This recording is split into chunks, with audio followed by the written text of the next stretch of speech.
মই যে কৈছিলোঁ এৰি নিদিয়ে দাদাই, তেতিয়াও মোক এৰি নিদিলে দাদাই। চবেই এৰি দিলে, দাদাই মোক তেতিয়া এৰি দিয়া নাই, মৰি পেলাইও এৰি দিয়া নাই। কফিলত থাকি মোৰ লগত আহিছে আৰু মোৰ কোৱা মানুহ কোনো নাই আজি, কাৰণ মোক তাতেও সোধা নাই ন কোনেও মই ক'ত যাম। মই যদি তাতে মৰি থাকিলোঁ আৰু ময়ো য'ত জুবিন দা নাই, মই জীয়াই থকাৰ কোনো উদ্দেশ্যই নাই। মোৰো এটা সৰু পোৱালি আছে, মই তাহাঁতক যে মই উত্তৰ নিদিওঁ, মোৰ হৈ কোনে উত্তৰ দিব যে সি কেনেকৈ মৰিল। মই দাদাৰ হৈ যিখিনি জানো কৈছোঁ ইঞ্চিডেণ্টটো, মই কেনেকৈ মৰিলোঁ কোনে ক'লে হয় ইঞ্চিডেণ্টটোত।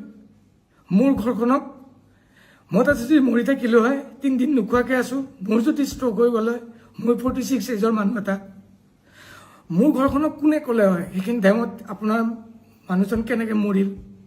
মোৰতো কোনো কিয় নাই। কিন্তু মই তেতিয়া ভাবিলোঁ দাদাই সদায় কয় মই আছোঁ নহয়, মোক বহুত দিন আগতে কৈছিল। মোৰ আজি দাদাৰ লগত নিয়েৰ এবাউট 16-17 বছৰৰ ৰিলেশ্যন, কিন্তু মই কোনো মেনেজমেণ্টত নাই, মই অকল মিউজিকতে আছোঁ। মই কোনো এক্টিঙত নাই, কোনো প্ৰমোশ্যনত নাই, কোনো ফুটবল খেলত নাই, মোক কোনো দেখা নাপায় তাত। মই অকল ষ্টুডিঅ'ত থাকোঁ আৰু ষ্টেজত থাকোঁ, মই চাহটোৰ নিচিনাকৈ থাকোঁ তাত। বাকী মই দাদাই ক'ত যাব, কি কৰিব, ক'ত ইনগ্ৰেশ্যন আছে, সেইটো মোৰ কাৰণে নহয়। য'ত মোক বিচাৰে মই তাত যাওঁ। দাদা যেতিয়া মই দেখা পালোঁ দাদাক কফিনত আছে, মোৰ এনেকুৱা লাগিছে দাদাই মোক ইয়ালৈকে লৈ আহিছে, কাৰণ মোৰ ইয়াত কোনো নাই। লনিমাক দাদাই কয় নহয় তই মোৰ নিজৰ বন্ধুৰ নিচিনা, তোৰ শেখৰক মই গতালোঁ, সেনেকুৱা টাইপ মোৰ ফিল হৈছে। এতিয়া মোক কোনোবাই মাৰি পেলালেও মোৰ কথা নাই।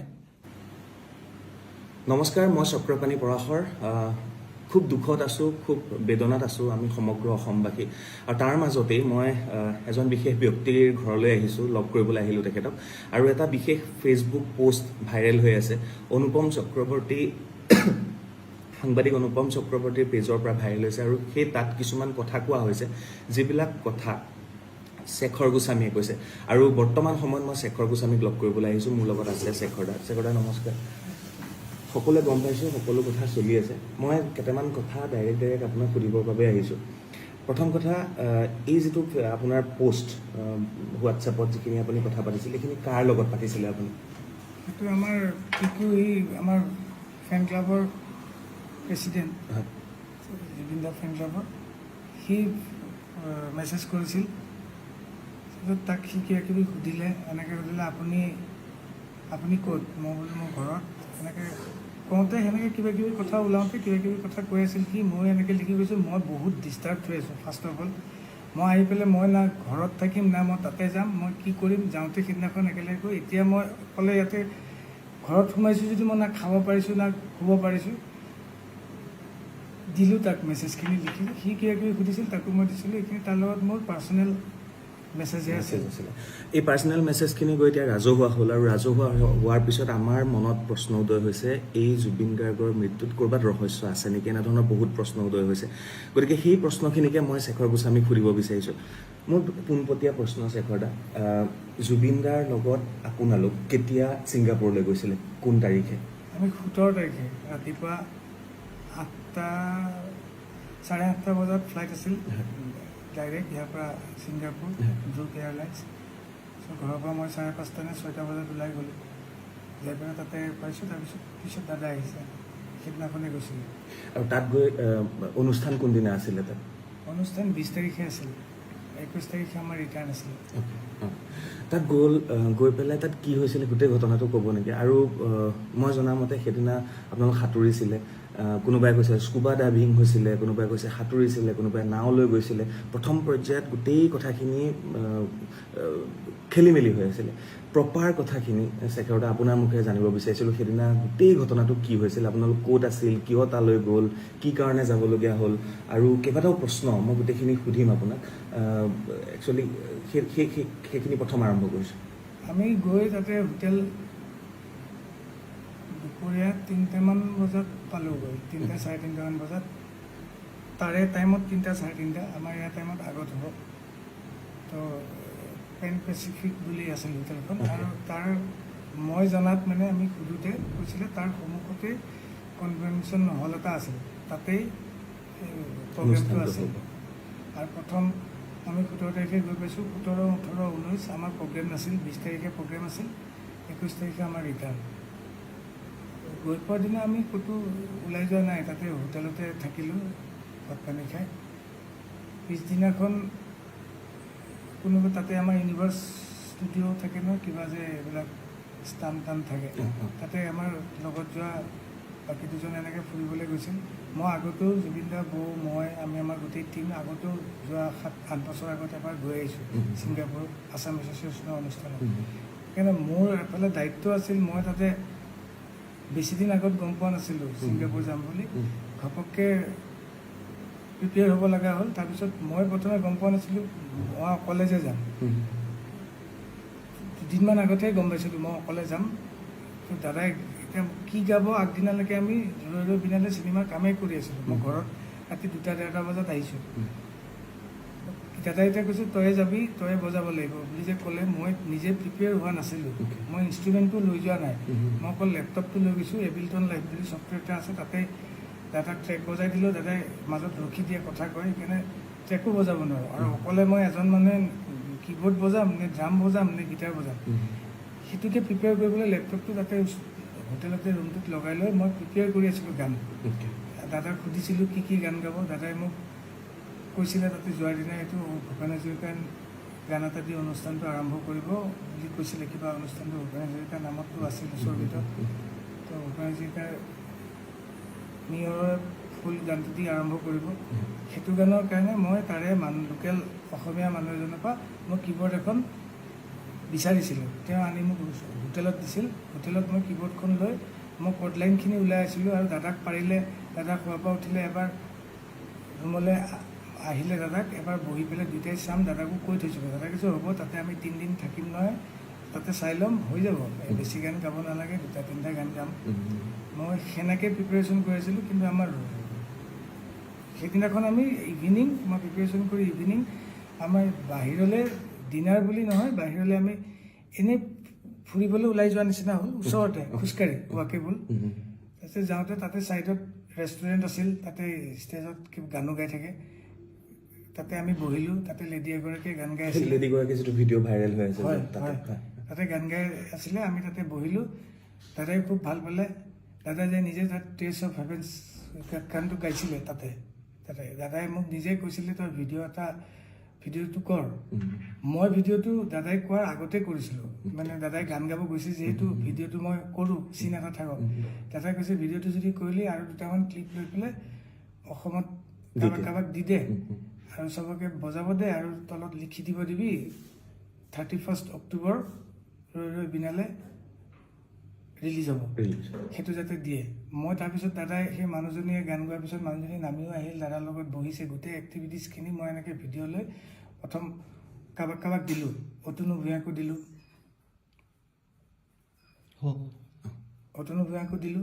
অতনু দাক। তাৰপিছত মই লিখিও দিছিলোঁ সেইটো, যে দাদাই কৈছে ফাৰ্ষ্ট আপোনাকে দিছোঁ, এনেকৈ কৈ বজাব দিছে। বহুত ভালকৈ গ'ল টাইমটো, 2 ঘণ্টামান সময় ধুনীয়াকৈ গান গালে। দাদা বহুত হেপী। আৰু সেই মানুহজনীকো মাতিছে নিজৰ, কৈছে কি মোৰ কালি এটা অনুষ্ঠান আছে, আপুনি কালি নহয় পৰহিলে আপুনি যদি পাৰে আহিব। সেই প্ৰগ্ৰেমটোৰ কাৰণে, সেই গানৰ অনুষ্ঠানটোৰ কাৰণে কোন কোন গৈছিলে তাতে জুবিন দাৰ লগত? মানে সেই যে খোজকাঢ়ি যে ওলাই গৈছিলে আপোনালোক? আমি গোটেইকেইজন, আমি 5জন। আমি জুবিন দা, মই, সিদ্ধাৰ্থ, সন্দীপন জুবিন দাৰ ব্ৰাদাৰ, কাজিন ব্ৰাদাৰ, আৰু আমাৰ লগত যোৱা ফিমেল ছিংগাৰ অমৃত প্ৰভা মহন্ত, আমি 4জন আছিলোঁ। আৰু আছাম এছ'চিয়েশ্যনৰ তন্ময় দা বুলি যোনজন, তেওঁলোক আছাম এছ'চিয়েশ্যনৰ, তেওঁ আমাৰ লগত গাইডত আছিলে। তাৰপিছত আপোনালোক ঘূৰি আহিলে? তাৰপৰা ঘূৰি আহিলোঁ, আহি হোটেলত ডিনাৰ কৰিলোঁ, কৰি পেলাই শুলোঁ। আপোনালোকৰ ৰুম বেলেগ বেলেগ, জুবিনদাৰ ৰুম বেলেগ, আপোনাৰ ৰুম বেলেগ? 33 ফ্ল'ৰ। আৰু আমাৰ মোৰ আৰু সিদ্ধাৰ্থৰ ৰুমটো আছিল 30 নম্বৰ ফ্ল'ৰ, আৰু সন্দীপনৰ ৰুমটো আছিল 24 নম্বৰ ফ্ল'ৰত। আৰু গোটেইকেইটা ফ্ল'ৰত আমাৰ যাবলৈ এক্সেছ নাছিল। মই মোৰ কাৰ্ডখন দি অকল মোৰ ফ্ল'ৰতহে যাব পাৰোঁ, ডিনাৰলৈ আহিব পাৰোঁ আৰু ওপৰলৈ যাব পাৰোঁ, কিন্তু বাকী ফ্ল'ৰত এক্সেছ নাই। দাদাও আহিব নোৱাৰে, আমিও যাব নোৱাৰোঁ। কিন্তু পিছত তলত লগ হৈ আমি একেলগে নিজৰ ফ্ল'ৰত যাব পাৰোঁ, কিন্তু নিজে মন কৰিলে যাব নোৱাৰোঁ তাতে। তাৰপিছত আহি শুলোঁ। দাদা অকলে আছিলে তাত? দাদা অকলে আছিল। দাদা অকলে আছিল দাদাৰ ৰুমত, মোৰ লগত সিদ্ধাৰ্থ আছিল, সন্দীপন অকলে আছিল। এনেকৈ আহি ডিনাৰ কৰি শুলোঁ। খালি দাদাই কৈছিলে কাইলৈ আমাৰ প্লেন এটা আছে, কিবা সাগৰত যাব, কি বুলি কয় এখন জাহাজখন, তাতে জাহাজ নহয় ডাঙৰ, ইয়াক বুলি কয়, ইয়াক এখন বুক কৰিছে, ইয়াকত আমি ফুৰিব যাম। সেইটো 19 তাৰিখৰ কথা, 18 তাৰিখৰ 18 তাৰিখৰ কথা, কিন্তু 19 তাৰিখৰ প্লেন। অ'কে। আৰু 18 তাৰিখে ৰাতি কৈছিল, আমি এই ঘূৰি পকি সেই প্ৰগ্ৰেমটোৰ পৰা অহাৰ পিছত। তাৰপিছত আমি কিছু হ'ব, তাৰপিছত ৰুমত যাই শুলোঁ। কেইটা বজাত যাম, ৰাতিপুৱা যাম, যেতিয়া উঠিম যাম। তাৰপিছত দাদা উঠোতে দেৰিয়ে হয়, আমাৰো উঠোতে দেৰি হৈছে, 12:30মান বাজি গৈছে। 1টামান বজাত তলৰ পৰা আমাৰ আছাম এছ'চিয়েশ্যনৰ তন্ময়দা, তাৰপিছত অভিমন্যু দা বুলি দাদা এজন আছে, তেওঁলোক আহি ৰখি আছিল গাড়ী লৈ। তেওঁলোকে মাতিছে, তললৈ আহিছোঁ। অলপ পিছত দাদাও আহিছে, সন্দীপন আহিল, সিদ্ধাৰ্থ আহিল, অমৃত বাবাও আহিল। তেওঁলোকে গাড়ী এখন বুক কৰি আমাক লৈ গৈছে। তাৰপৰা 10 মিনিটছ ডিষ্টেঞ্চ আছে। তেতিয়া মানে 1:15, 1:30মান বাজিছে আৰু। তাতে যাই অলৰেডি সেই যিখন ক'লোঁ ইয়াক, এখন বুকে হৈ আছিল। তাতে উঠিলোঁ। সেইখন বুক কোনে কৰিছিলে তাতে? আছাম এছ'চিয়েশ্যনৰ মানুহে চাগে বুক কৰিছিল, সেইটো মই ইমান গম নাপাওঁ।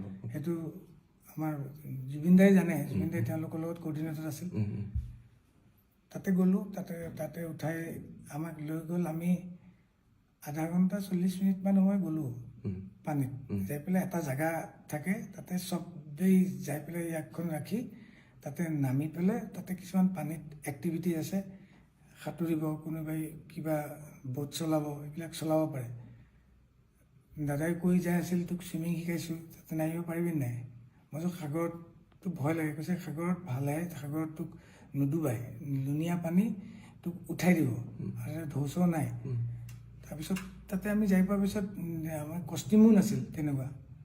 হাফ পেণ্টটো আছিল, হাফ পেণ্টটো পিন্ধি গেঞ্জিটো খুলি এই জেকেটটো পিন্ধি তাতে পানীত নামিলোঁ। দাদাও এবাৰ নামিলে, নামি পেলাই সাঁতুৰিলে অকণমান, খুব বেছি 2 মিনিট 3 মিনিট সময় সাঁতুৰিছে। তাৰপিছত এবাৰ লাইফ জেকেটটো খুলি পেলাইও সাঁতুৰিলে। সাঁতুৰি পেলাই লগে লগে উঠি আহিল। মই উঠি অহা নাছিলোঁ, আমি গোটেইকেইটাই উঠি অহা নাই। আমি আপোনালোক 5জনেই গৈছিলে তাত? নহয়, তাতে আছাম এছ'চিয়েশ্যনৰ আৰু ইয়াৰ পৰা যোৱা 5জনেই আছিলে, আৰু আছাম এছ'চিয়েশ্যনৰ বাকীখিনি আছিল। আমি 3টা নামিছোঁ, সন্দীপ, মই, সিদ্ধাৰ্থ, আৰু আছাম এছ'চিয়েশ্যনৰ 2-এজন নামিছে। দাদা এবাৰ নামিল, উঠি গ'ল। তাৰপিছত আমি তাতে আছোঁ, এক্টিভিটিজ কৰি আছোঁ। ছাইডত আইলেণ্ড এটা আছে 50 মিটাৰমান দূৰত। কোনোবাই ইচ্ছা কৰিলে আইলেণ্ডটোতো সাঁতুৰি পেলাই যাব পাৰে। তাৰপিছত এনেকৈ তাতে কোনোবা এটাই ক'লে তাতে যাম নেকি? মই যাব পাৰি, কিন্তু মই সেনেকুৱা চুইমাৰ নহয়, মই এনেকৈ চুইমিং কৰি যাব নোৱাৰোঁ। চব গ'লে ময়ো যাম সেনেকুৱা টাইপৰ, আৰু বহুত দূৰত নহয়, ওচৰতে। মই পানীতে আছোঁ। পানীত থাকোঁতে মই তাতে ফ্ল' কৰি থাকোঁতে দাদা ওপৰতে বহি আছে, কিন্তু তেতিয়া নাই, আমাৰ পানীত নাই। দাদা কেতিয়া নামিল সেইটো মই গম নাপাওঁ, কিন্তু মই পানীত থাকোঁতে মোক ওপৰৰ পৰা এজনে ক'লে, এই দাদা গৈছে, অলপ চাবা, জেকেট পিন্ধা নাই। তেতিয়া মই এনেকৈ চালোঁ, দাদা দেখোন আহি আছে ইফালে, জেকেট চেকেট পিন্ধা নাই, সাঁতুৰি আহি আছে। মই ভাবিলোঁ দাদাই সাঁতোৰাত কিন্তু খুব ভাল, দাদাই শিকাইছে সঁচাকৈ। আজি 10 বছৰ আগত বেংগলোৰৰ হোটেল এখনত শিকাইছিল দাদাই মোক সাঁতুৰিবলৈ। মই সাঁতুৰিবলৈ শিকিছোঁ যদিও সেনেকুৱা সাঁতোৰ নহয় মোৰ, এনেই পানীত থাকিলে অলপ ভাল লাগে আৰু। কিন্তু দাদাই সাঁতুৰি আহোঁতে মই দাদাক ক'লোঁ, দাদা নালাগে আহিব ইমান দূৰ, বিকজ দাদা ভাগৰি যাব মানুহটো, ইমান হাৰ্টত অলপ জোৰ পৰে। কৈ আছোঁ যদিও মানা নাই, দাদাই কথা শুনা নাই, আপোনালোকৰ কথা শুনা নাই। তথাপি বহুতবাৰ কোৱাৰ পিছত বুজি পালে, বুজি পাই পেলাই মই একদম লগত ওচৰত আছোঁ। দাদা ঘূৰি দিলে, ঘূৰাৰ পিছত মই কৈছোঁ অ'কে, ঘূৰিছে যেতিয়া আমি ৰিটাৰ্ণ পাৰলৈ নহয়, মানে বোটখনলৈ যাম। ঘূৰিয়ে দাদাই অকণমান সময় এনেকৈ ফ্ল' হৈ গ'ল, মানুহজন হাত চাত এনেকৈ দিয়া নাই, ভৰি চৰি মাৰা নাই। মই বোলো কি মানুহে সাঁতুৰি থাকোঁতে এনেকৈ অলপ কেতিয়াবা ৰখি দিয়ে ন, সেইটো হ'ল নেকি। 1 ছেকেণ্ডমান হোৱাৰ কাৰণে মই বোলো বেছি টাইম ৰখিছে বুলি মই তলৰ পৰা, মইতো টিউবটো পিন্ধি আছোঁ, মই তলৰ পৰা এনেকৈ দাদাক ফ্ল' কৰি উঠাই দিলোঁ। দাদা ডুবি যোৱা নাই, খালি মুখখন এনেকৈ তললৈ কৰি আছিল। সেইটো পানীত আমি সাঁতুৰিলে এনেকুৱা হয়। মই উঠাই দিওঁতে দাদাই এনেকৈ দি পেলাই মুখেদি এনেকৈ বগা পানী আৰু নাকেদি বগা পানী অলপ ওলাই গ'ল। উম, ওলাই যাওঁতে মই ভয় খাই গ'লোঁ। তাৰপিছত তেতিয়া দাদাই এনেকৈ চাইছেও, চাই পেলাই বমি কৰি দিলে অকণমান। বমিটোত অলপ বিয়েৰ গোন্ধাইছে, বিয়েৰ খাইছিল অকণমান। পৰ্ক এক পিচ খাইছিল ওপৰত, তেওঁলোকে বনাই নিছিল। সেই পৰ্ক পিচ টাইপ ওলোৱা নাই, য়েল্ল' টাইপ ওলাইছে। মই চাগে এতিয়া চাগে ক্লিয়াৰ হৈ যাব, মানুহজনৰ কিবা এটা চৰচনি খোৱাৰ নিচিনা হ'ল চাগে, পানীত পৰিলে যিটো হয়। তাৰপিছত মই তেওঁক দাঙি ধৰি আছোঁ, কিন্তু তেওঁৰ যোনটো এফৰ্ট, এজন মানুহক উঠাই দিলে এটা এফৰ্ট থাকে ন, মই উঠাইহে ধৰিছোঁ। মই তেওঁক কোচত লৈ থকা নাই পানীত, মই জাষ্ট ডুবিব নোৱাৰাকৈ, তেওঁ যিহেতু টিউব পিন্ধা নাই, মই এনেকৈ ধৰি আছোঁ। তেওঁ কিন্তু নিজৰ এফৰ্টটো নাই, যেনেকৈ মই উঠাই দিছোঁ এনেকৈ দিলে ইফালে হালি গ'লে ইফালে হালি যায়, ইফালে হালি গ'লে ইফালে হালি যায়, সন্মুখত দিলে সন্মুখত হালি যায়। তেতিয়া মই চিঞৰি দিছোঁ, চিঞৰি দিওঁতে তেতিয়া সন্দীপনো আছিল পানীত। সন্দীপনো গৈ পালে, চিধাতে বোট এখন চলাই আছিল, বোটৰ পৰা নামি সিও গৈ পালে। ওপৰত থকা আমাৰ যিখন বোট চলাইছিল পাইলটজন, তেওঁ জাপ মাৰি দিলে পানীত। জাপ মাৰি পেলাই 10 ছেকেণ্ডৰ ভিতৰত তেওঁ গৈ পাইছে। আৰু এখন সৰু এই কিবা এইটো কি কয়, মানুহে যোনে বহি পেলাই এক্টিভিটিজ কৰে আৰু পানীত টিউব টাইপ ডাঙৰ বোট টাইপ, সেইখন লৈ গৈছে, তাতে দাদাক উঠাই দিলে। আৰু সন্দীপ আৰু সিদ্ধাৰ্থ অলপ ওখ, সিহঁতে মূৰটোত ধৰি পেলাই দাদাক এনেকৈ পানীত মূৰটো নপৰাকৈ এনেকৈ ধৰি আছে। আৰু পাইলটজনে টানি লৈ গুচি গ'ল বোটলৈ। আমি পিছে পিছে আহি আছোঁ, আহি পেলাই ওপৰত উঠাই দাদাক তাতে শুৱাই পেলাই CPRটো দিছে। এনেকৈ দি থাকোঁতে এই পাইলটজনে দিছে। আৰু সন্দীপ নিজে পুলিচ অফিচাৰ, সি জানে, সিও কিবা মুখেদি এনেকৈ চাক কৰি দিছে। মই দাদাৰ ভৰিখনত মালিচ কৰি আছোঁ গৰম কৰিবলৈ, পানীত কিন্তু আধা মই ডুবি আছোঁ, মালিচ কৰি আছোঁ। তেনেকৈ আমি 15 মিনিটমান সময় কৰিছোঁ। তাৰপিছত তেওঁলোকে কোনোবাই ফোন কৰিছিল, কিবা কোনে কাক কি ফোন কৰিছে মই এইটো নাজানো। তাৰপিছত অলপ পিছত পুলিচ আৰু এম্বুলেঞ্চ টাইপ পানীতে জাহাজ লৈ আহিল। এবাৰ তেওঁলোক আহি পেলাই তেওঁলোকে CPR দিছে। আৰু ই যিহেতু জানে বুলি ক'লে সন্দীপক কৈছে কি তুমি মুখেদি কিবা পাম্প কৰে এনেকুৱা, সেইটো কৰিব দিছে। সেনেকৈ মোটামুটি আধা ঘণ্টা 40 মিনিট সময় দিছে, মানে গাড়ী, কিন্তু জাহাজখন মুভো কৰি আছে। পাইলটজনক কৈছে তুমি চলোৱা, মই তাতে এনেকৈ মালিচে কৰি আছোঁ। খালি মই তাৰ পৰা উঠি আহি ছাইডত বহি লৈছোঁ, কাৰণ এইখন মুভ কৰিব এতিয়া। আৰু এনেকৈ আধা ঘণ্টামান আগতে আমি বেলেগ এটা পৰ্ট পালোহি। আমি যোনটো পৰ্টৰ পৰা আহিছিলোঁ সেইটো পৰ্টলৈ অলপ দূৰ হয়, সেইকাৰণে ওচৰৰ পৰ্ট এটাত আহিলোঁ। ওচৰৰ পৰ্টত আহোঁতে অলৰেডি তেওঁলোকে মেডিকেলৰ কোনোবা মানুহ তাতে কৈ থৈছে, টিম এটা ৰেডি হৈ আছে। অহাৰ লগে লগে আমাক পাৰ পোৱাৰ লগে লগে আমাক কৈছে আপোনালোক চব ছাইড হওক। আমি চব ছাইড হ'লোঁ। ছাইডত বেলেগ এখন মানুহ ৰখা বোট এখন আছে, তাতে ৰখিব দিলে। আমি তাতে নামিলোঁ। তেওঁলোকে আহি পেলাই দাদাক CPR দিছে, কিবা মেচিন নমাইছে, অক্সিজেন দিছে, কিবা চেলাইন টেলাইন দিছে। এবাৰ তাতেও আধা ঘণ্টা 40 মিনিট সময় তেওঁলোকে কৰি আছে। তেতিয়াই মই দাদা আঙুলিটো এনেকৈ চাইছিলোঁ, আঙুলিটো বুঢ়া আঙুলিটো মই ভৰিখন যে মালিচ কৰি আছিলোঁ, বুঢ়া আঙুলিটো নীলা টাইপ হৈ গৈছে। মই ভগৱানক খালি মাতি আছোঁ, মহামৃত্যুঞ্জয় মন্ত্ৰ গাই আছোঁ। মই বোলো কি নীলা কিয় হৈ আছে আঙুলিটো, ৰঙা হ'ব লাগিব। দাদাৰ ওঠখন সদায় ৰঙা হৈ থাকে, নীলা টাইপ হৈ গৈছে। মই তেতিয়া ভাবিছোঁ নীলা কিয় হৈ গ'ল। তেতিয়া মই নাৰ্ছজনীক সুধি আছোঁ, তেওঁলোকক সুধিলে তেওঁলোকে ক'বলৈও মানে তেওঁলোকে ভালকৈ ইংলিছটোও নকয়। কাৰণ তাতে মই কৈছোঁ পালছ আছে নে নাই, তেওঁলোকে মোক এনেকৈ দেখাইছে, আমাক কিন্তু যাব দিয়া নাই, ছাইডত ৰখিব দিছে। তাৰপিছত অলপ পিছত বেলেগ আৰু টিম আহিল, পুলিচৰ এনেকুৱা এম্বুলেঞ্চ টাইপ এনেকুৱা মানুহে কিবা লৈ আহিছে। দাদাক টানি নি তাহাঁতকে উঠাই গ'ল। আমাক কৈছে আপোনালোক কোনো মুভ কৰিব নোৱাৰি, ইয়াতে থাকক। তেতিয়া লগত সিদ্ধাৰ্থ গৈছে, এজনকহে যাব দিয়ে। সিদ্ধাৰ্থ গৈছে, তেওঁ যিহেতু আমাৰ মেনেজাৰ, তেওঁৱে যাব। তেওঁ কৈছে সন্দীপ, মই অমৃত বাবা, আমি বাকী 3টা যিকেইটা আছিলোঁ, আমি ইয়াৰ পৰা যোৱা, আৰু বাকী অসম এছ'চিয়েশ্যনৰ মানুহখিনি আমি তাতে থাকি গ'লোঁ। আধা ঘণ্টা 40 মিনিটমান পিছত সিদ্ধাৰ্থে ফোন কৰি পেলাই বেলেগ এজনক কৈ পেলাই মোক সুধিছে। মই ল'লোঁ, মোক কৈছে জুবিন দা আৰু নাই। তাৰপিছত আৰু আমি তাতে থাকি গ'লোঁ। সেই যে আপুনি যেতিয়া উঠাই আনিছে, ক'বলৈ গ'লে সেই নীলা যে হৈ গৈছিলে ওঠখন আঙুলি, এতিয়া ভাবিছোঁ যেতিয়া দাদা নীলা হৈ গৈছিল চাগে, দাদা পানীৰ পৰা যেতিয়া উঠাই আনিলোঁ তেতিয়া জুবিনদাৰ প্ৰাণ গৈছে চাগে, তেতিয়াই গৈছে। বাকীখিনি এফৰ্ট যিখিনি দিছে সেইখিনিত চাগে নৰ্মেল মানুহ এজন নোহোৱালে ৰিকভাৰ কৰিলে হয়, তেওঁ সেইটো ৰিকভাৰ কৰিব নোৱাৰিলে। তাতে কিছু সময় গ'ল, সেইকাৰণে এতিয়া 2 নম্বৰ কথা মই সুধিব লাগে এইখিনি প্ৰশ্ন, সেইকাৰণে আপোনাক সুধিছোঁ। তাতে এটা ভিডিঅ' ভাইৰেল হৈ আছে, যেতিয়ালৈকে জুবিন দাই এখন কিবা উঠিবলৈ বিচাৰিছে, তাৰপিছতে ভিডিঅ'টো সিমানতে কটা গৈছে। তাৰ পিছৰ ভিডিঅ'খিনি নাই। সেইখিনি ভিডিঅ' ক'ৰবাত কাৰোবাৰ লগত আছে নেকি? সেইটো ভিডিঅ' তাৰে কোনোবা মানুহে কৰিছিল, আমি তাতেতো পানীতে আছোঁ, আমিতো ভিডিঅ' কৰা নাই। প্ৰথমবাৰ যোনটো ভিডিঅ' মই চাইছোঁ এতিয়া ওলাইছে যে তাতে মানুহজন এনেকৈ ষ্টিফ হৈ পৰি গৈছে, কোনোবাই কৈছে তেওঁ ষ্টিফ হৈ পৰি যোৱা নাই, এই যোনটোত এনেকৈ উঠিব গৈছিল সেইটোত কোনো পানীৰ পৰা এনেকৈ ডাইৰেক্ট উঠিব নোৱাৰে তাত, কাৰণ প্ৰেছাৰটো নাথাকে। সেইটোত ধৰিলে এনেকৈ উল্টিয়ে যাব।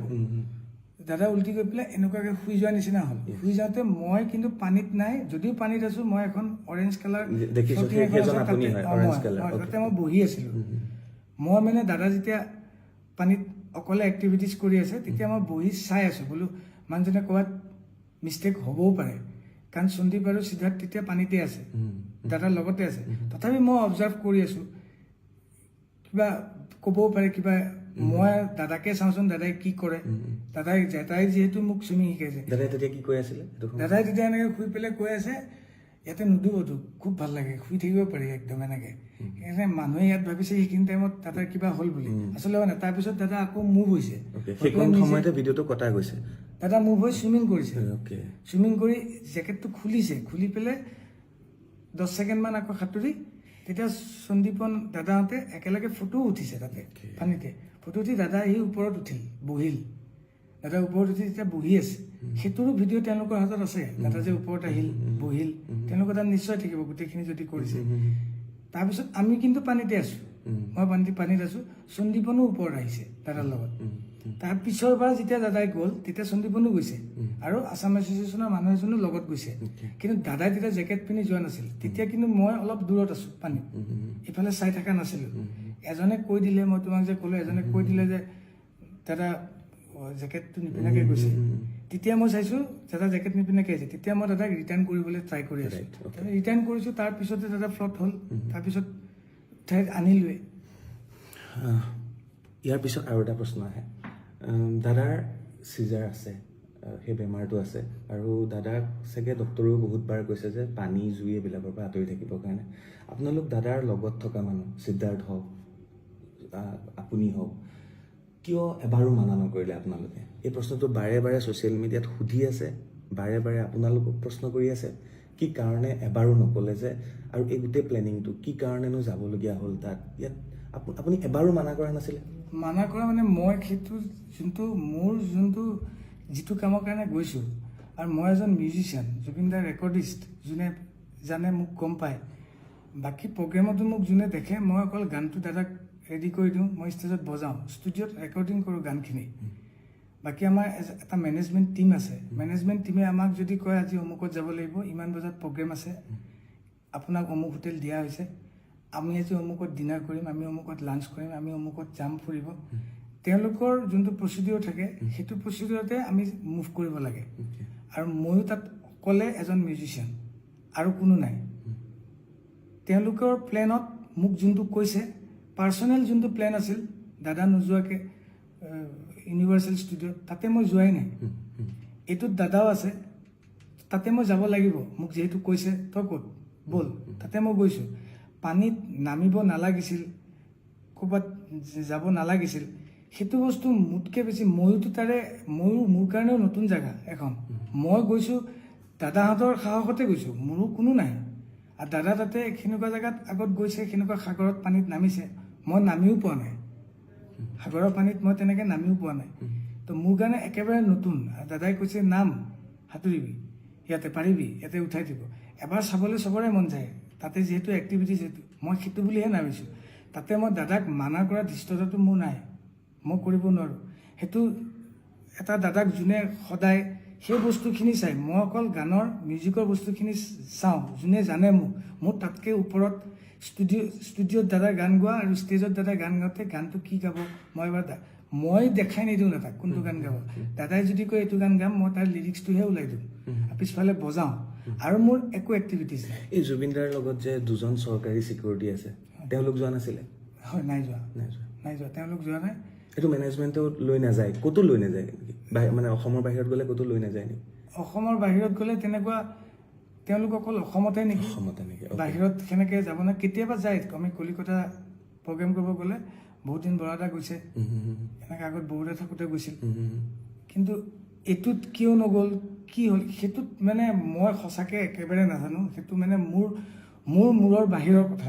সেইটো মানে মই, তেওঁলোক আচলতে জুবিনদাৰ এমপ্লয়ী নে গভৰ্ণমেণ্টৰ এমপ্লয়ী, তেওঁলোকে কি চিষ্টেমত থাকে সেইটো মই নাজানো। খালি দাদাৰ লগত দুজন PSO থাকে, সেইটো মই জানো। সাঁতুৰি থকা সময়ত আপুনি বাৰে বাৰে জুবিনদাক কৈছিলে যে আপুনি প্ৰথমবাৰ কোৱা নাহিব? নাই, প্ৰথমবাৰ কোৱা নাই। প্ৰথমবাৰটো ওচৰত আছিল। পিছৰবাৰ যেতিয়া চবে ক'লে, প্ৰথমবাৰ জেকেটটো পিন্ধি আছিল, পিছৰবাৰ যেতিয়া জেকেট পিন্ধা নাই তেতিয়া মই, দাদা ধুনীয়াকৈ সাঁতুৰি গৈ আছিল। কিন্তু মই যেতিয়া বেছি দূৰলৈকে গৈ আছে তেতিয়া মই কৈছোঁ কি ইমান দূৰ নাহিব, আমি মানে দাদাই যাব পাৰিলে হয় চাগে, মোৰ তেতিয়াৰ সময়খিনি অনুভৱ। কিন্তু দাদাই বহুত ভাগৰ লাগি যাব পাৰে ইমান দূৰ সাঁতুৰিলে, কাৰণ মোৰো পানী তেনেকৈ এক্টিভিটিজ কৰি থাকোঁতে মোৰো ভাগৰে লাগিছে। মই দাদাৰো ভাগৰ লাগিব পাৰে, সেইকাৰণে মই কৈছোঁ দাদা ব'লক ৰিটাৰ্ণ হওক। আৰু দাদাক এবাৰ ক'লে দাদাই কথাবিলাক নুশুনিছিল, নিজে যিটো ভাবে সেইটোৱে কৰি আছিল। কোনে মানা কৰিলেও নুশুনে কথাবিলাক। যিমানখিনি বাৰু ট্ৰাই কৰিছোঁ শুনিছিল, কিন্তু মানুহটোৱে ঘূৰিছিল, ৰিটাৰ্ণ হৈছিল মোৰ কথাটো শুনি। ৰিটাৰ্ণ হৈ পেলাইতো 1 ছেকেণ্ডো নহ'ল, ফ্ল' হৈ গ'ল। তেতিয়া মই ধৰি পেলাই উঠাই, তাৰপিছততো মই চিঞৰি দিলোঁ, ইহঁত আহিল, চবেই আছে তেতিয়া, উঠাই দিলোঁ, তাৰপিছতেতো হ'ল কথাটো। সেইখিনিয়ে কথা। শুনিবলৈও ভয় লাগিছে মোৰ, মানে আপুনি যেনেকৈ কৈ গৈ আছে ভাবিয়ে ভয় লাগিছে প্ৰথম কথা। তাৰপিছত আপোনালোকক পুলিচৰ এটা যিটো প্ৰক্ৰিয়া সেইটো হ'ল, তাৰপিছতে আপুনিও জুবিনদাৰ লগত একেলগে আহিলে, সেই কাহিনীখিনি আপুনি ক'ব লাগিব। আমাক তাৰপিছত তাতে মোটামুটি 10-12 ঘণ্টা, বেছিয়ে হ'ব, ইমানখিনি সময় আমাক কাষ্টাডিত ৰাখিছে তেওঁলোকে। যোনটো পৰ্টৰ পৰা আহিছিলোঁ তালৈ আমাক লৈ গৈছে, আমাক একো বস্তু লাৰিবও দিয়া নাই। তেওঁলোকৰ ফৰেনচিক মানুহ আহিছে, নাৰ্কটিক্সৰ মানুহ আহিছে, তাতে ড্ৰিংকছৰ বটল, বিয়েৰৰ বটল, যি য'ত পাইছে, খোৱা ফুডছ এভৰিথিং তেওঁলোকে কালেক্ট কৰিছে। আমাক লৈ গৈছে এটা ছিংগল ৰুমত, আমাক স্পষ্টীকৰণ লৈছে কি হ'ল কাহিনীটো। আপোনাক যেনেকৈ ক'লোঁ তেনেকৈ সুধিছে, তাত যেনেকৈ কৈছে পুলিচক মোক মোৰ যদি ৰিপৰ্টটো তাৰ পৰা ইয়াতে পঠাবই, তেওঁলোকে পুলিচ ৰিপৰ্ট এটা পঠাই নহয় মোৰ স্পষ্টীকৰণটো, তাতে এইখিনিয়ে আছে। খালি একজেক্ট টাইমটো গোটেই খেলি মেলি, টাইমটো মানে ইয়াত এটা টাইম, তাত এটা টাইম। তাৰ টাইমত আমি এতিয়া তাত উঠা ফটোখনত চাব লাগিব কোনটো টাইম আছিল, সেইটো টাইম মতে ক'ব লাগিব, তেওঁলোকে প্ৰপাৰ টাইমটো গম পাব। তাৰপিছত আমাক আনি গোটেইখিনি সুধি 12-15 ঘণ্টা তাৰপিছত তাতে জেৰা কৰাৰ পিছত, তাৰপিছত আমাক দাদাই কি মেডিচিন খায়, মোক সোধা কুৱেশ্যনটো, মোক যোনটো কুৱেশ্যন সুধিছে মই নাজানো। সিদ্ধাৰ্থক কোনটো কুৱেশ্যন সুধিছে, সন্দীপনক কোনটো কুৱেশ্যন সুধিছে, অমিত প্ৰভাক কোনটো কুৱেশ্যন সুধিছে, বাকীখিনি মানুহক কি কুৱেশ্যন সুধিছে। মোক সোধা মানুহজনে মোক সুধিছে, তেওঁক সোধা মানুহজনে তেওঁক সুধিছে। মোক সুধিছিল জুবিনদাই ড্ৰিংকছ লয় নেকি, মই কৈছোঁ লয়। তাৰপিছত কৈছে জুবিনদাই ড্ৰাগছ লয় নেকি, মই কৈছোঁ নলয়। স্মোক কৰে নেকি, মই কৈছোঁ নকৰে, তেওঁ বেয়া পায়। তেওঁ কিবা মেডিচিন লয় নেকি তেওঁৰ বেমাৰৰ, মই কৈছোঁ মেডিচিন লয়। কি মেডিচিন লয়, মই কৈছোঁ মই সেইটো নাজানো, খালি জানো মেডিচিন লয়। তেওঁৰ কিবা আগত হিষ্ট্ৰী আছে নেকি, মই কৈছোঁ চিজাৰ আছিল, চিজাৰ আছে, 5 times মান হৈ গৈছে চিজাৰ, 2017-18 মানৰ পৰা আছে। এইখিনি তাৰপিছত আৰু গোটেই কাহিনীটো এনেকৈ সুধিছে। সেইখিনি ভিত্তিত তেওঁলোকে আমাক হোটেলত লৈ গৈ, হোটেলত দাদা থকা ৰুমটো টোটেল নাৰ্কটিক্সে চেক কৰিছে, কৈ পেলাই তাতে যি মেডিচিন পাইছে সেই মেডিচিনখিনি তেওঁলোকে লৈ আহিছে। আহি পেলাই তেওঁলোকে ৰিপৰ্টত নিশ্চয় লিখিব। আৰু সেই মেডিচিনটো কি মেডিচিন খায়, কোনটো মেডিচিন কিহৰ খায়, সেইটো মই নাজানো, একেবাৰে সঁচাকৈ ভগৱানৰ শপত মই একেবাৰে নাজানো। সেইটো চাগে আমাৰ মেনেজমেণ্টে গম পাব, কি ঔষধ খায়, কি ক্ৰাইটেৰিয়া থাকে দাদাৰ, কোন PSO যাব লাগে, কোন চিকিউৰিটি যাব লাগে, ক'ত যাব লাগে, ক'ত যাব নালাগে। মোক য'ত ক'ব, মোক বুলি নহয়, আমাৰ নিচিনা আৰু আমি 8-10টা এটা টীম থাকে আমাৰ ইয়াত অসমত প্ৰগ্ৰেম কৰিলে বা কলিকতাত প্ৰগ্ৰেম কৰিলে। আমি সদায় মেনেজমেণ্টকহে ফ'ল' কৰোঁ। আমাক মেনেজমেণ্টে যদি কয় অমুকত যাব লাগিব, আপোনালোকৰ হোটেল অমুকত, আপোনালোকৰ থকাটো অমুকত, আপোনাৰ খোৱাটো অমুকত, আজি অমুকত যাম, আজি ইমান বজাত চাউণ্ড চেক, ইমান বজাত ষ্টেজ, আমি সেইখিনিতহে ফ'কাছত থাকোঁ। বাকী দাদাক যদি কোনোবা এজন মানুহে লৈ যায় মিটিং কৰে, কনফাৰেঞ্চ কৰে, তাতে আমাৰ যোৱাটো কম্পালচৰি নহয় বা আমাক যাব নিদিয়ে। যদি দাদাই বিচাৰে পাৰ্চনেলি কাৰোবাক যে মোক এতিয়া শেখৰক লাগিব, মই গান গাম, তেতিয়া মোক তাৰ মানুহে যদি কয় যে আপুনি শেখৰ নেকি, শেখৰ কোন মাতিছে, তেতিয়া মই যাই তাতে এটেণ্ড হ'ম। তাৰ আগত মই সোমাবও নোৱাৰোঁ, মই যাবও নোৱাৰোঁ। তাৰপিছত দাদাৰ নশ্বৰ দেহটো কেনেকৈ তাত তাৰপিছত হস্পিটেলত তাৰপিছত আপুনি কেনেকৈ আহি দাদাৰ লগত একেলগে যিহেতু আপুনি গুৱাহাটী পালে হস্পিটেলৰ পৰা যিহেতু ৰিজাল্টটো দিলে তাৰপিছত এতিয়া তাতে এক্সামিন হ'ব কিন্তু হেৰি পোষ্টমৰ্টম কৰাৰ কথা নাছিল আমাক তাতে গোটেই চেক কৰাৰ পিছত জেৰা কৰাৰ পিছত কিবা ৰিপৰ্ট এটা ওলাইছে তেওঁলোকে NOC দিব লাগিব নহ'লে আমাক তাতে কিবা যদি ছাছপিচিয়াছ পালে হয় তেওঁলোকে তাৰ পৰা NOC নিদিয়ে ছিংগাপুৰ গভৰ্ণমেণ্টে মই জানাত তাৰপিছত তেওঁলোকে NOC দিলে দিয়াৰ পিছত এতিয়া আমি বডিটো মানে দাদাক আমি ৰিচিভ কৰিব লাগিব সেইটো আমি কফিনত লৈ ৰিচিভ কৰিব লাগিব কফিনটো ক'ত কিনিছে কোনে হস্পিটেলতে আমি চিলেক্ট কৰিছোঁ আমাক কৈছে যে গাড়ীখন কি হ'ব লাগিব আমি হিন্দু গাড়ী বুলিয়ে কৈছিলোঁ চিধাৰ্থে কৈছিলে আৰু কফিনটো কি কালাৰ হ'ব চিধাৰ্থে মোক কৈছে কোনটো কালাৰ হ'লে ভাল হ'ব চাওক দাদাই কফি কালাৰটো ভাল পায় কফি কালাৰে কফিন এটা তাতে বুক কৰিছিলোঁ আৰু কেছকেট কোম্পানী বুলি এটা কোম্পানী আছে তেওঁলোকে আমাক আহি দিল্লীত ইণ্ডিয়ান এম্বেচিক চমজাই দিব আৰু আমাৰো মই জানাত তেতিয়া তাৰে এম্বেচিৰ মানুহ আহি পেলাই কৈছে আপোনালোকৰ টিকেটটো আমাৰ এম্বেচি ফালৰ পৰা হ'ব তাৰপিছত আমি তাতে দাদাক লৈ পেলাই তেওঁলোকে গাড়ীখনত উঠাই ল'লে তাৰপিছত আমাক কিন্তু আৰু ওচৰত যাব দিয়া নাই আমাক ডাইৰেক্ট কৈছে আপোনালোকে ইমান টাইমত এয়াৰপৰ্টত আহিব এয়াৰপৰ্টত আমি আপোনালোকক লগ ধৰিম দিল্লীতহে আপোনালোকক গতাম তাৰপিছত আমি আহি আকৌ এয়াৰপৰ্টত ৰখিছোঁ এয়াৰপৰ্টত তেওঁলোকে দাদাক উঠাইছে আমাকো উঠালে দিল্লী এয়াৰপৰ্টত নামিলোঁ নামাৰ পিছত আমাৰ দিল্লী এয়াৰপৰ্টত টাৰ্মিনেল 3ত নামাৰ পিছত আমাৰ ইয়াতে CM আৰু আমাৰ পবিত্ৰ মাৰ্ঘেৰিটা তেওঁলোক আছিল এটা লঞ্চ আছিল ছাইডত তাতে লৈ গ'ল দাদাক ভিতৰে নিছে আমিহে বাহিৰত আছোঁ যাওঁতে আমি 3টা আছিলোঁ 3টাই গ'লোঁ দাদাৰ লগত আমি 3টাই আহিছোঁ তাৰপৰা অমৃত প্ৰভা অহা নাই তাই পিছদিনা আমাৰ অলৰেডি টিকেট আছিলেই তাৰপিছত আমি তাতে ৰখিলোঁ তাৰপিছত CM দাদাকটো ভিতৰত লৈ গ'ল তেতিয়া ভিতৰৰ পৰা মানুহ এজনে আহি সুধিছে সন্দীপন গাৰ্গ কোন সন্দীপন গাৰ্গ দাদাৰ কাজিন ব্ৰাদাৰ সি কৈছে কি মই আপুনি ভিতৰত যাওক ময়ো গ'লোঁ লগত মোক কৈছে কি আপুনি যাব নোৱাৰে আপুনি কোন মই শেখৰজ্যোতি গোস্বামী কৈছে না আপোনাৰ নাম নাই ইয়াত অকল 1 man allowed মই হ'ব ৰখো তাৰপিছত বাহিৰতে ৰখি থাকিলোঁ CM আহিল CM সোমাই গ'ল তাৰপিছত পবিত্ৰতাক চিঞৰি পেলাই মই মাতিছিলোঁ পবিত্ৰতা মই কি কৰিম মই ক'ত যাম মোক পবিত্ৰতাই অলপ ৰখি পেলাই মোক ক'লে কি তই আছাম ভৱন যা তাতে থাক পিছত কথা পাতিম মই আছাম ভৱন যাম তাৰপিছত মই কেতিয়া ঘৰত যাম মইতো দাদাৰ লগত আহিছোঁ মইতো দাদাৰ লগত যাব লাগিব আজিলৈকে য'ত গৈছোঁ বাহিৰত মই লণ্ডন গৈছোঁ মই ডুবাই গৈছোঁ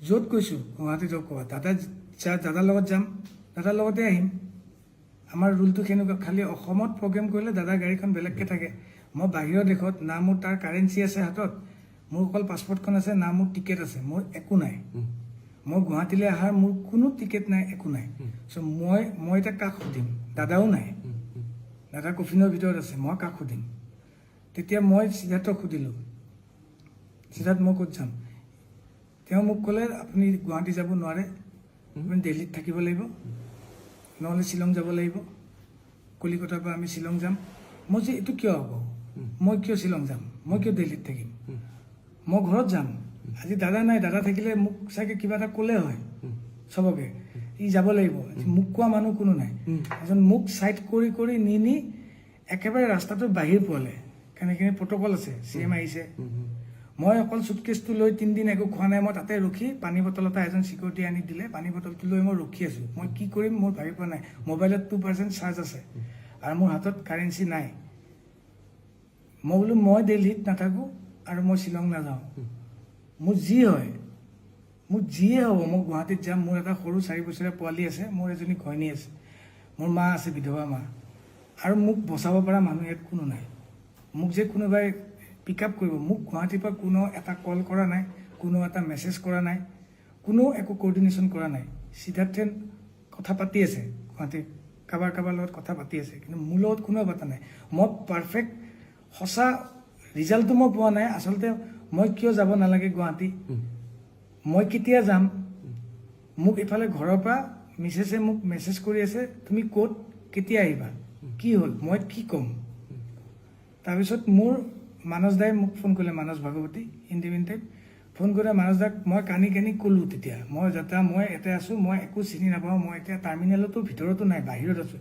লঞ্চ এটাত লঞ্চৰ ভিতৰতো নহয় ৰাস্তাত আছোঁ মোৰ না টিকেট আছে না মোৰ হাতত পইচা আছে মই দাদাকতো পঠাই দিলোঁ মই এতিয়া ক'ত যাম তেতিয়া তেওঁলোকে মোক কৈছে তই আহিব লাগিব গুৱাহাটী তোক টিকেট কাটি দিওঁ তেওঁলোকে মোক এয়াৰ ইণ্ডিয়া ফ্লাইটৰ টিকেট এটা কাটি দিলে 20 মিনিটমানৰ ভিতৰত মোৰ হাতত টিকেটটো আহোঁতে মই সিদ্ধাৰ্থক ক'লোঁ সিদ্ধাৰ্থ মই কাকো চিনি নাপাওঁ মই এতিয়া গুৱাহাটী যাম মই দাদাকটো পঠালোৱে দাদাকটো লৈ গ'ল মই পিছৰ ফ্লাইটখনত হ'লেও মই এতিয়া যিখন ফ্লাইট দিছে সেইখন ফ্লাইটত মই গুৱাহাটী যাম মোক যিয়ে হওক মই যামেই সি কৈছে আপুনি যি কৰে মই নাযাওঁ মই দিল্লীত থাকিম মই তেতিয়া তাক এৰিলোঁ তাক এৰি পেলাই মই অকলে যাই টাৰ্মিনেল 3ত সোমালোঁ সোমাই পেলাই মোৰ 4:25 ফ্লাইট আছিল বৰ্ডিং মই 2:30 বজাৰ ভিতৰতে যাই পেলাই মই 28 নম্বৰ গেট আছিল তাতে যাই বহি আছোঁ তাৰপিছত ফ্লাইট লেণ্ড কৰিলে আমাক টাইম হ'ল আমি সোমালোঁ সোমাই পেলাই মই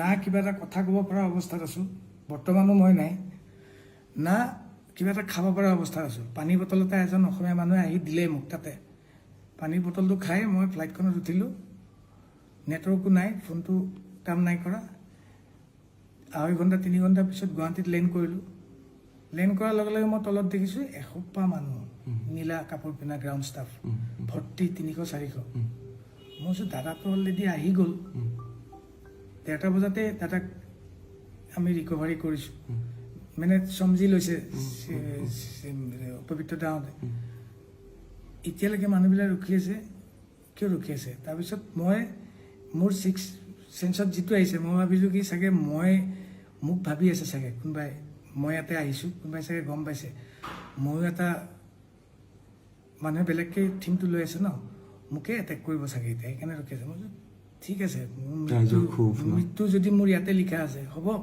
মই কিন্তু তাতে বাই ফৰ্চলি মই নিজে যাম বুলি ফুৰিবও যোৱা নাই ইভেন মই আগদিনালৈকে মিছেছক কৈ আছোঁ মোৰ যাবলৈ মন নাই মোৰ গাটো ভালো নাছিল আগদিনালৈকে টোপনি ক্ষতি মোৰ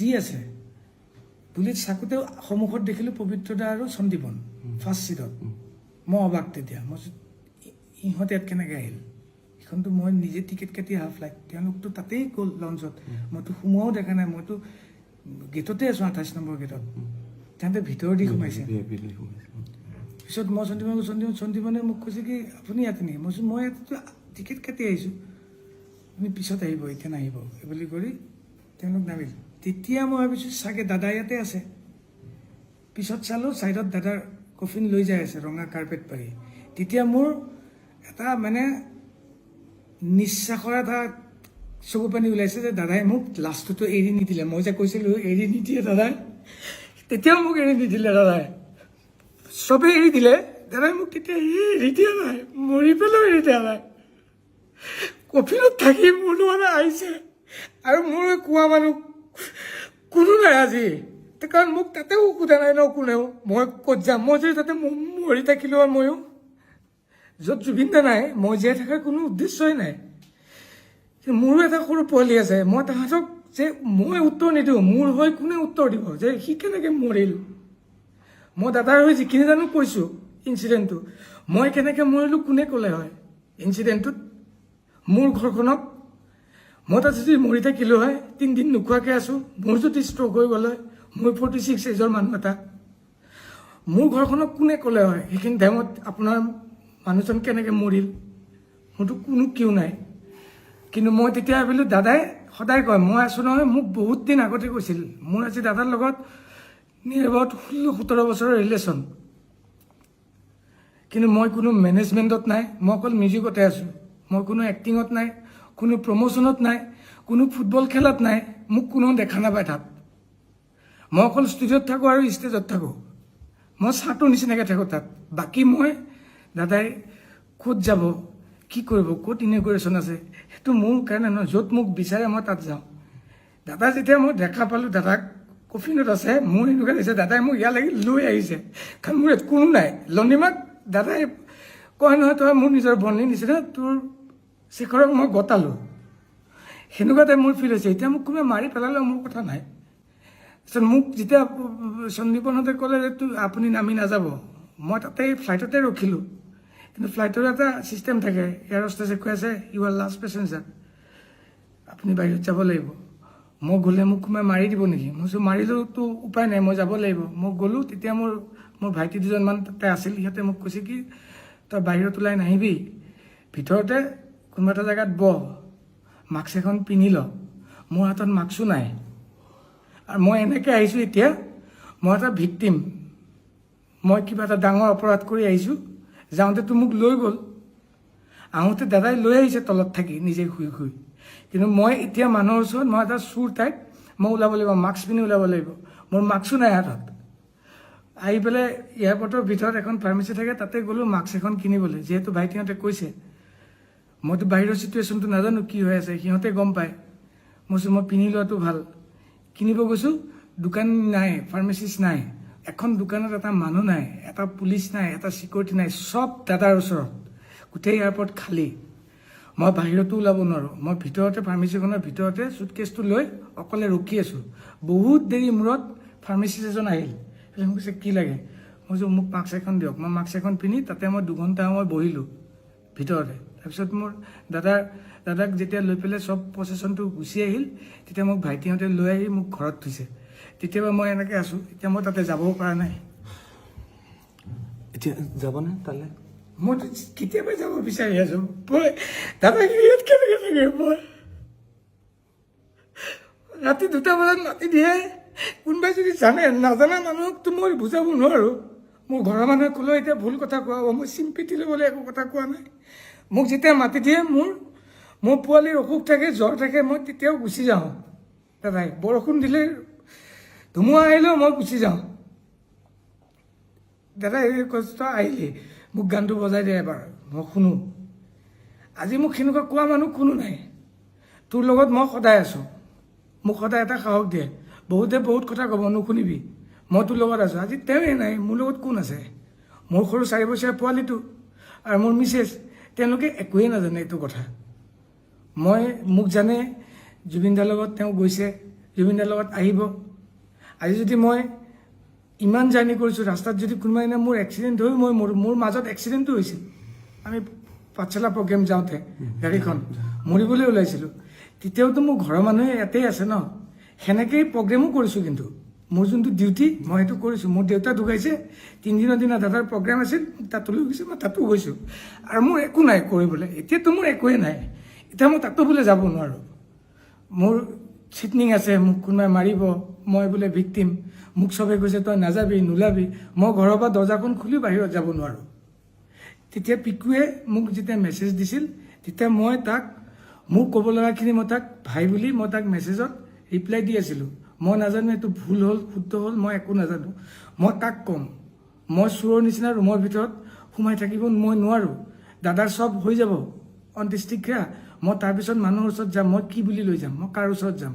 মোক কোনে একচেপ্ট কৰিব? তাৰপিছত মোকতো কোনে একচেপ্ট নকৰে। মই এতিয়া কি কৰিম? মই এতিয়া আপোনালোকৰ থ্ৰুদি মই অসমৰ ৰাইজক সুধোঁ, মই কি কৰিব লাগিব এতিয়া? মই এতিয়া অসমৰ ৰাইজক ক'লোঁ এইটো কথা যে প্ৰত্যেকখন বিহু মঞ্চ, প্ৰত্যেকটো অনুষ্ঠান জুবিন গাৰ্গৰ কাষতে ড্ৰাম, কীবৰ্ড, এই সকলোবিলাক বাদ্যযন্ত্ৰ বজাই পেলাই থকা মানুহজনে হৈছে শেখৰ গোস্বামী। শেখৰ গোস্বামী এতিয়া আহি ঘৰত এনেকৈ সোমাই থাকিবলগীয়া হৈছে। যিজন শেখৰ গোস্বামীয়ে পিতৃ ঢুকোৱাৰ পিছতো 3 দিনৰ পিছতে জুবিন গাৰ্গৰ লগত গৈ পেলাই তেখেত সংগত কৰিছিলে। যিজন শেখৰ গোস্বামী এক্সিডেণ্ট প্ৰগ্ৰেম কৰিবলৈ যাওঁতে গাড়ী এক্সিডেণ্ট হওঁতে হাতত বেণ্ডেজ লৈ আকৌ গৈছিলে প্ৰগ্ৰেম কৰিবলৈ, সেইজন শেখৰ গোস্বামী জুবিন গাৰ্গৰ লগত ছিংগাপুৰলৈ গৈছিলে। তাৰ পৰা আহিলে, কি হ'ল গোটেই কথাখিনি তেওঁ ক'লে। আৰু ইয়াৰ পিছত এতিয়া তেওঁ ঘৰতেই সোমাই আছে। কাৰণ এটাই যে জুবিনদাৰ অনুৰাগীয়ে বাৰে বাৰে প্ৰশ্ন কৰি আছে, কিয় শেখৰ গোস্বামী ডাঙৰীয়া, সিদ্ধাৰ্থ আৰু তেওঁৰ লগত যোৱা আটাইকেইজনে কিয়নো এবাৰলৈও জুবিন গাৰ্গক পানীলৈ যাবলৈ মানা নকৰিলে। কিন্তু বাৰে বাৰে কৈছিলে শেখৰ গোস্বামীয়ে যে মানা কৰিছিলে, জুবিনদাই নুশুনিলে, গুচি গ'ল। ভিডিঅ'টো আগবঢ়ালোঁ আপোনালোকৰ বাবে, কাৰণ শেখৰ দাৰ লগত ঘনিষ্ঠতা এটা আছিল, জুবিন দাৰ লগত যেনেকৈ আছিল। মই তেওঁক ক'লোঁ, সুধিলোঁ আপোনাৰ কিবা ক'বলগীয়া আছে নেকি, কওক। সেইটো মোৰ দায়িত্ব এজ এ সাংবাদিক হিচাপে, আৰু এই কথাখিনি আপোনালোকলৈ আগবঢ়ালোঁ। কিবা যদি ভুল ভ্ৰান্তি হৈছে তেতিয়াহ'লে আপোনালোকে কমেণ্ট কৰক আৰু কি কৰিব লাগে শেখৰ গোস্বামীয়ে কমেণ্টতে আপোনালোকে জনাব বুলি আশা কৰিছোঁ। ধন্যবাদ।